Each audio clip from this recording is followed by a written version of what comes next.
Hello, what's up mga idol for today's video. Ito yung tinatawag na zigzag road from Pantao to Talin, Libo na Albay mga idol. Ayan o. Dito tayo sa may Manukang ba yan? So ito yung daan na medyo paakyat, paahon na bahagi from Pantao to Talin, Libo na Albay. Ayan. So, dito naman yung may landslide na area. Ayan yun, one way ticket. So ayan mga idol yung sobra pa ako na yan, part na yan. So ang ganda ng road, kalsada, ang ganda ng daan dito.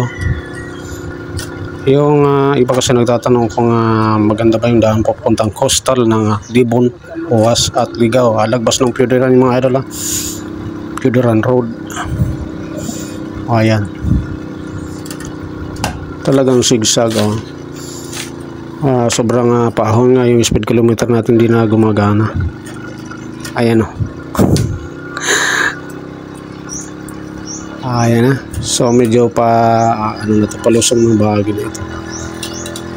At pagbaba natin dyan is yung barangay Talin na Libo na Albay mga idol. So napaka smooth ng kalsada. Ayan.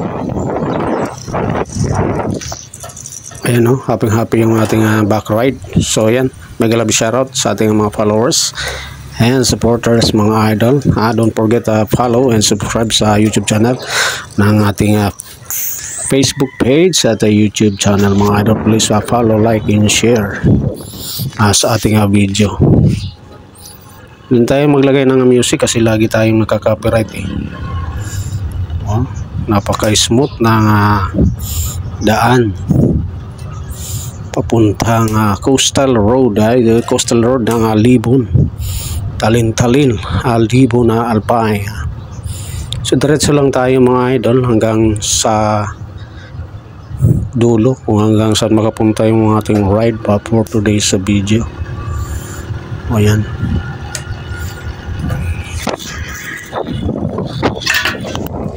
Hey yo, ito na yung parte mga idol, yung may bandang Talin na ito, yung pinaka paahon talaga. Tukaron nga, sabi nga.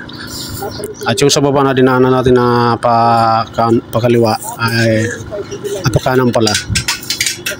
Yun ang sentro ng Talin, Libo na Albay, barangay Talin. So dito tayo sa main road from Talin to Maramba. Yun naman yung daan dito. Ganun pa rin, napaka smooth at medyo mas paahon ito na parte at marami yung sigsag dito kumpara doon sa from Pantao to Talin. Ayan. At kung bakit lagi tayo dito nag-ride, kasi dito yung area natin palagi. Ayan, na parte naman yan talagang napaka curve na paahon. Ayan. Dito yung takbo mo mga 20 lang, kaso lang yung speed kilometer natin bumigay na. Ayan, napakaganda, kaso lang pagkagabi siguro madilim at medyo delikado din yung part na ito. Walang bahay pag nasiraan ka dito ng sasakyan. Wala, hintay ka lang ng paraan, gawa ka lang paraan kung paano maayos at malayo sa mga bahay at sa mga paayusan. Yan naman yung may palusong na. Palusong na yan mga idol ng Maramba na yan. Ay, Rawis ba o Maramba? Yan, parang Rawis. Ito yung main road mga idol ng from Pantao to Maramba na. Ayan yung papunta ng Maramba mga idol. At yun ang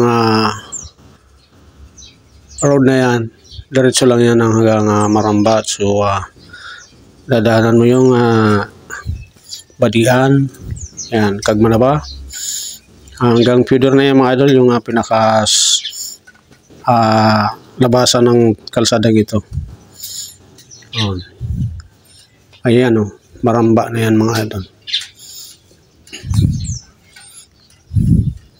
Dito medyo pero okay pa naman yung kalsada, simentado. Hindi nga lang ispaltado pero okay yung daan. Napakaganda ng daan at yung tanawin sa area ito. Kung mapapansin nyo, wala tayong masyadong salubong kasi bibihir lang kasi daanan yung mga kalsadang ito. Kadalasan dito yung pumupunta yung mga nagbabakasyon lang at nagsi-swimming sa mga resorts kasi maraming resort dito sa parting ito.